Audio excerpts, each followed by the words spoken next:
Les premières histoires que j'ai écrites, j'avais 7-8 ans, hein, ça remonte très très loin. C'est un long chemin de croix. Je crois que j'ai longtemps imité, je me suis beaucoup perdu. J'ai manqué de maîtres à côté de moi qui me disent non, tu fais fausse route. Et finalement, toutes les fausses pistes, tous les cul-de-sac, j'y suis allé et j'ai fait marche arrière pour retrouver ma voie. Et je crois que le moment où je suis devenu écrivain, c'est quand j'ai cessé d'écrire pour marquer des distances avec mon milieu d'origine et que j'ai commencé à écrire pour en parler. C'est-à-dire quand j'ai arrêté d'écrire pour devenir un écrivain et que j'ai écrit pour parler de ce dont je pouvais parler, de ce que je connaissais en fait. Alors déjà célèbre, c'est tout relatif parce que sur une échelle de pas connu du tout à star de la télé, je suis quelque part là-dedans, mais on ne me reconnaît pas toute la journée dans la rue, etc. Non, ce qui a changé, c'est que effectivement j'ai une voix qui a gagné en légitimité.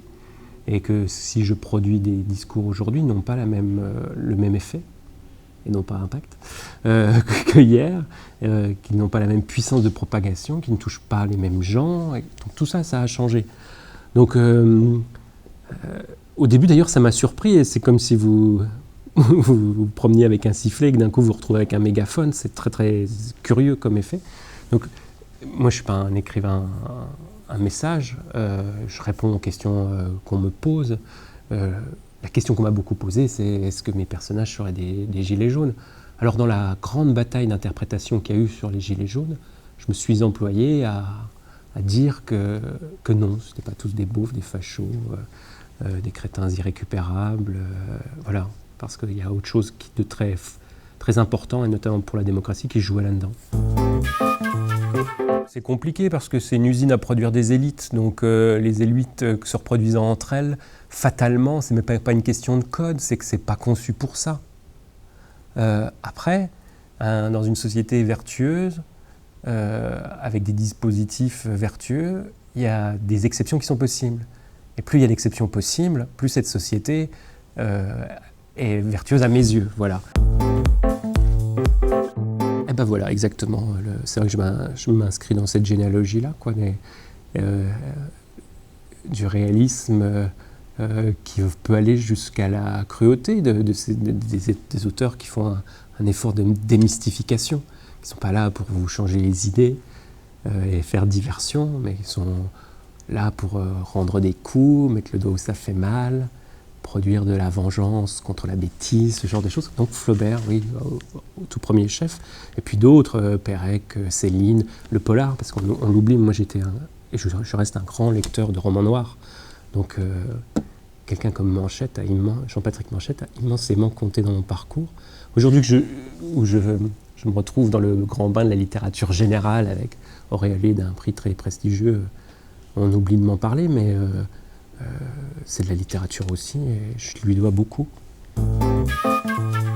Les textes que je publie sur Instagram, déjà, ils cherchent autre chose parce qu'ils cherchent des effets de ce qu'on appelle de synesthésie entre de la parole et de l'image. Donc ils poursuivent un autre but. Et puis, il y a un côté très condensé, presque distillat.